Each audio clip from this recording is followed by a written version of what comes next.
नमस्ते। मैं आज आप सबको अपने Raghunath ji spiritual videos channel के अंतर्गत स्वागत करती हूँ। आशा करती हूँ आप सब कुशल मंगल होंगे। आज का हमारा विषय है, क्या राम नाम कल्प वृक्ष है?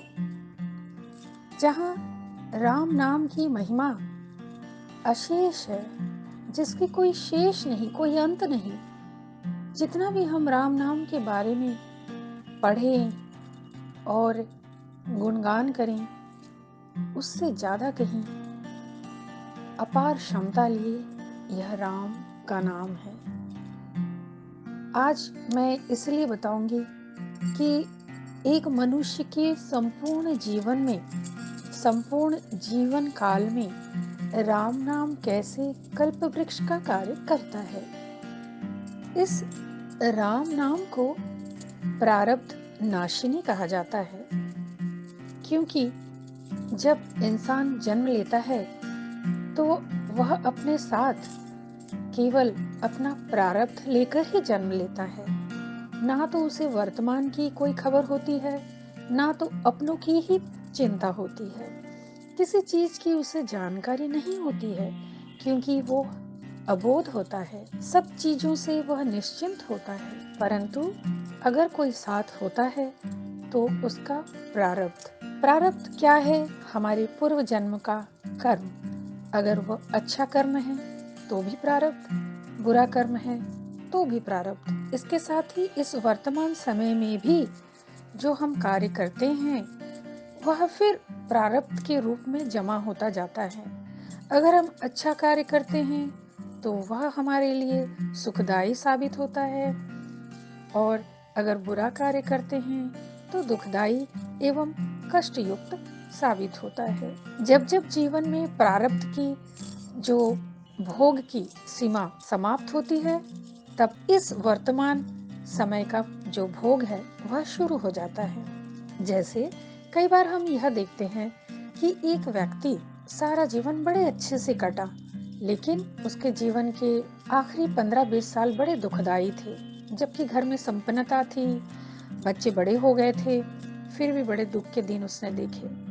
फिर कभी कभी हम यह देखते हैं कि उसके जो जन्म से लेकर के युवा अवस्था तक उसके बड़े कष्ट के दिन होते हैं, लेकिन उसके बाद उसके बड़े अच्छे दिन शुरू हो जाते हैं। क्यों होता है ऐसा? क्योंकि जो प्रारब्ध होता है उसका भोग जन्म से लेकर के एक निश्चित उम्र तक भोगना पड़ता है। जब वह प्रारब्ध का भोग हम भोग लेते हैं, उसके बाद हमारी वर्तमान समय का जो भोग है, जो हम कार्य कर रहे हैं, उसका जो जमा भोग है वह हम फिर भोगने लगते हैं। तो जैसा कार्य होगा वैसे ही हमारे साथ हमारे कर्म का परिणाम चलता रहेगा। इसीलिए कहा जाता है कि अपने कर्म को हमेशा ख्याल रखो।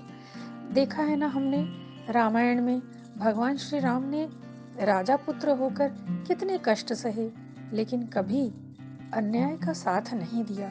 शायद इसीलिए आज इस कलयुग में उनको ही इतना पूजा जाता है, उनका नाम लेकर तर लिया जाता है, पाप से मुक्ति पा ली जाती है। अब है नंबर 2, वह है सर्व अपराध भंजनी, अर्थात राम नाम के द्वारा हम अपने संपूर्ण जीवन में जो भी अपराध करते हैं उसको क्षमा में बदलने की क्षमता यह राम नाम रखता है। इसका अर्थ यह कतई नहीं कि राम नाम जैसा एक बहुत ही शक्तिशाली प्रयोग हमारे पास है तो मनमर्जी हम अपराध कर जाएं।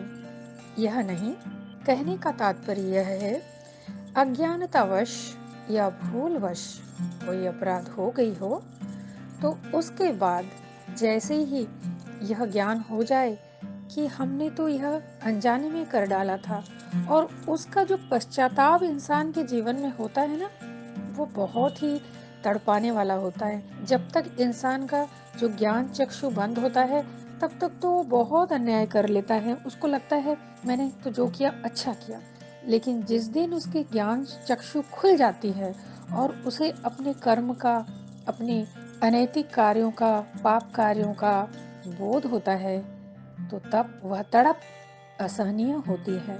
तो इन सब चीज़ों से बचने के लिए अपने आप को हमेशा भगवान श्री राम के पावन नाम के चरणों में उद्गृत कर देना चाहिए। उनका नाम जाप करके ही जीवन बिता देना चाहिए।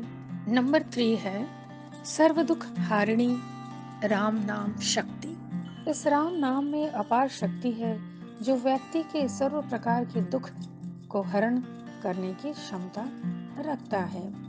इसलिए हर समय उठते बैठते चलते फिरते राम नाम लेना ही चाहिए। हमारे चारों तरफ हर कार्य में हर किसी के नाम के साथ अक्सर राम जोड़ दिया जाता है।